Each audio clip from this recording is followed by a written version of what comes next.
Hello, Western Civilization 105 class. I want to welcome all of you students to the class. It doesn't start until next week, but I just wanted to introduce myself and give you a little bit of a heads up on what to expect. Um, I believe that in many of my lectures that are recorded for this class, I have coughing going on and kind of sickness, and right now I'm getting over being sick. You're going to think that I'm just perpetually a sick person. I'm actually quite healthy, but you wouldn't know that by my online classes. Anyways, I'm alive and well, and I plan on doing a lot for you all as your professor. Um, so first of all, let me just give you an idea of the workload. Please keep in mind, these are summer classes, which are like cram courses. I have to teach all the same amount of information in a condensed amount of time. What that means is you need to make time and prioritize the class.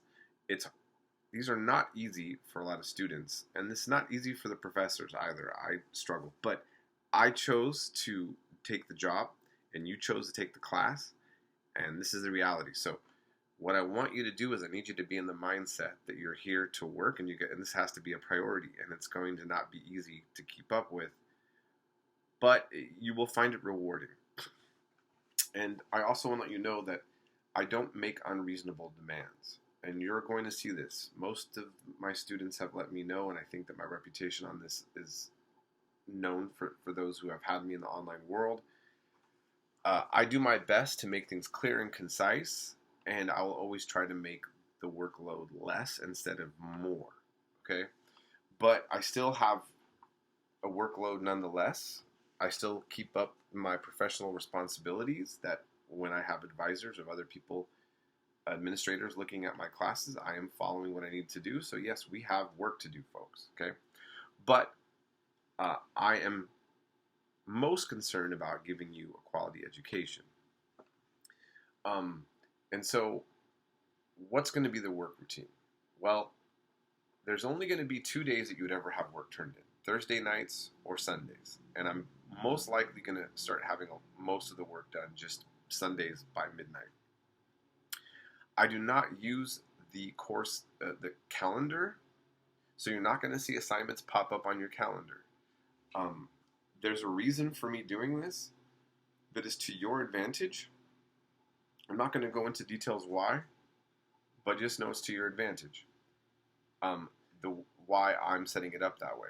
Now, having said that, how are you going to know what work to do? Well, every week that we open a class, we're going to have the modules open, and there's going to be a weekly work objectives link, and it's going to tell you what to expect. I have the syllabus up. That's to give you an idea of what to do. I may change a lot of things on the syllabus, but you'll always have a heads up, and the best way to know what's coming is each week. Most Sundays is when I open up the next week of work, and you're going to see the weekly work objectives, and you're going to know what you need to do. And I adapt things accordingly, or as need be. And again, I'll always give you plenty of time. It won't be something that I'm going to trip you up at.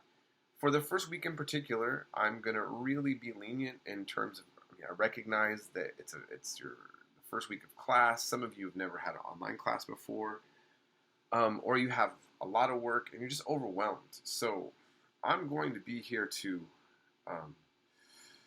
help you through that, not to make it harder for you to get through that.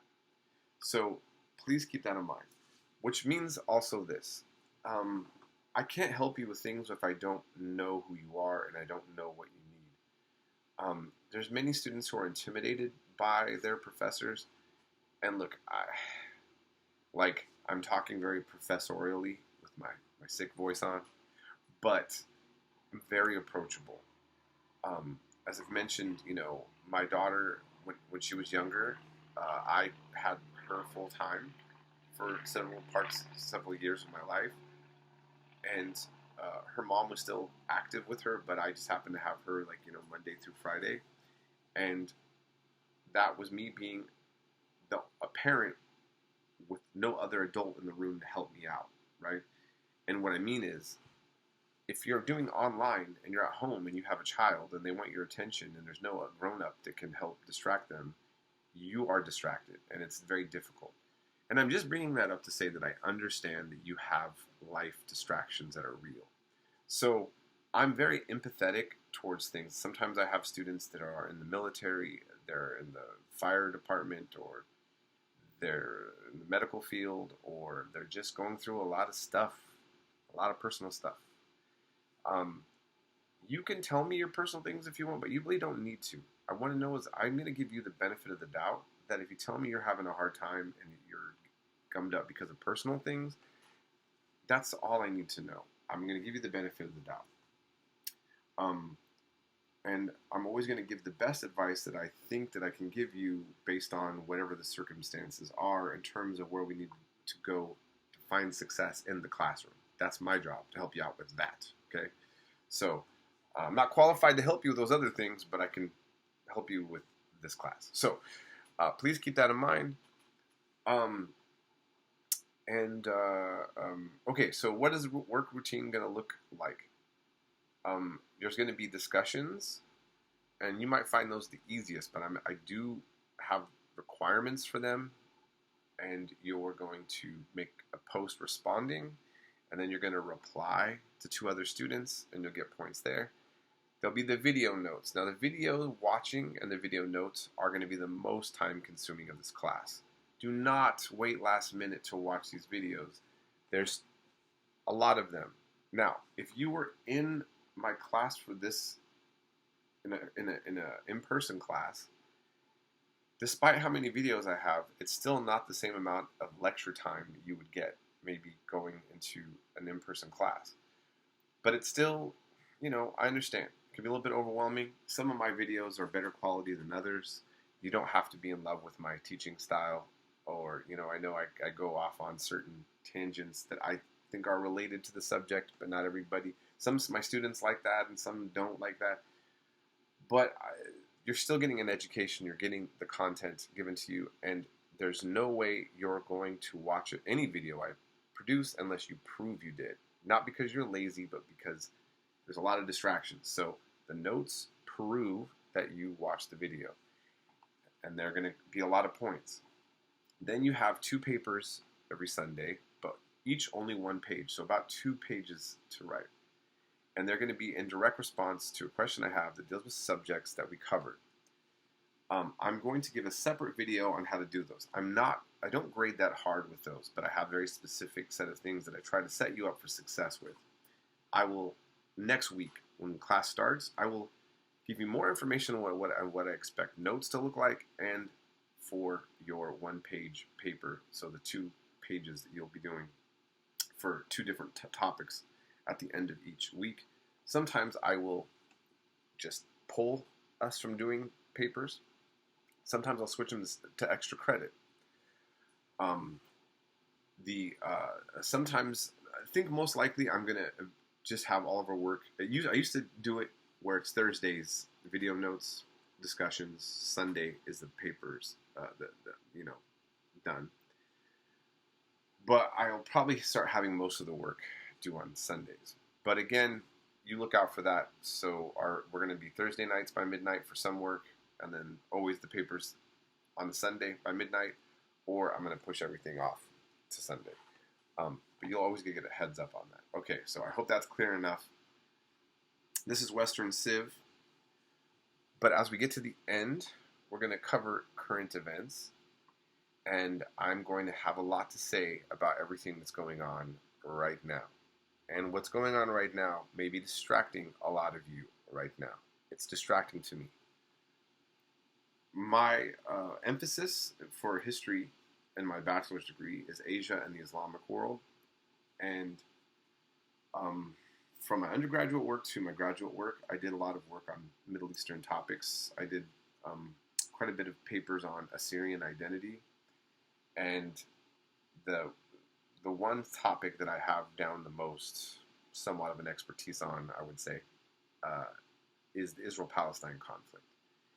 And I know a lot about how Iran also plays in regards to that topic in Iranian history. So I'm definitely going to incorporate this history. Now, by the time we get to the end of the semester when this happens and what's going on now, I mean, my God, like I don't even know where we're going from here on. And I may speed up. I may, if we get too distracted, if things get too, gnarly, I might try to help give some clarity on certain things. So we'll play it by ear, so to speak. And so I'll just tell you this much to say. I do have my own bias, obviously, about a lot of these topics. I will do my best to create certain nuance about something like how the history can be looked at. But I'm pretty confident that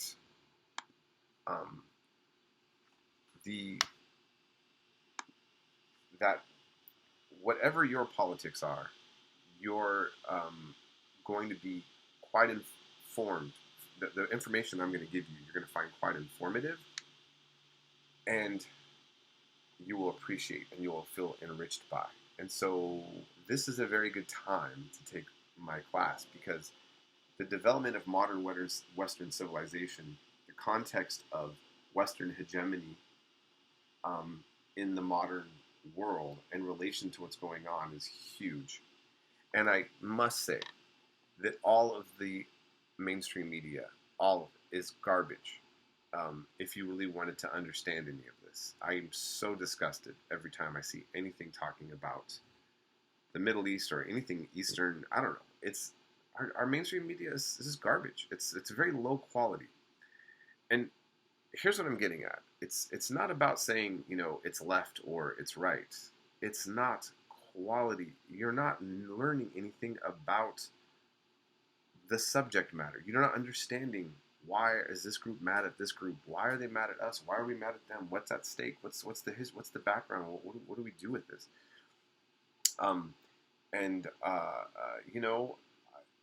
Honestly, Fox and Newsmax is the worst. Now, I'm not critiquing their politics. I'm critiquing the information coming out. I'll just give you an example. What's his name? Roberts, the guy from Duck Dynasty. He came to speak on Sean Hannity's show. So I watch it. And he has a right to his own opinion. I mean, he's dead now, may he rest in peace. But he has a right to his own opinion. But he was being asked questions about ISIS in Iraq and the Middle East. And I thought, my God. And he said the most uninformed information. And I said, this isn't news information. You're telling me, okay, so let's see. There's plenty of conservative scholars on the Middle East that could have said something substantive, but we're going to just get a popular TV sensationalist thing going on. And I think I saw, and even on the other popular news stations a while back, Keith Richards, I think, who's the guy that was one of the members of KISS, and he was making a statement about the Israel-Palestine conflict. And he was also saying just typical ignorant stuff. And I just said, well, this is a problem, So I'm hoping to remedy a lot of this for you. So at the very least, no matter what we agree on in terms of the should be done and what not should be done, you'll at least understand the actual baseline content there, okay?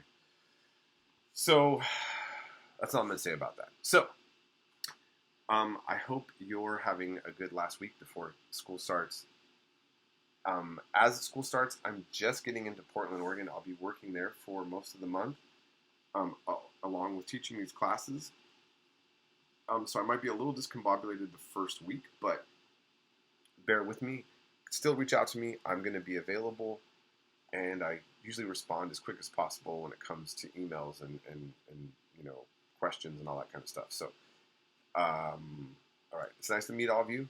I'm Professor Pollock. And I'm here to help you out. Have a great week, and we'll be in touch.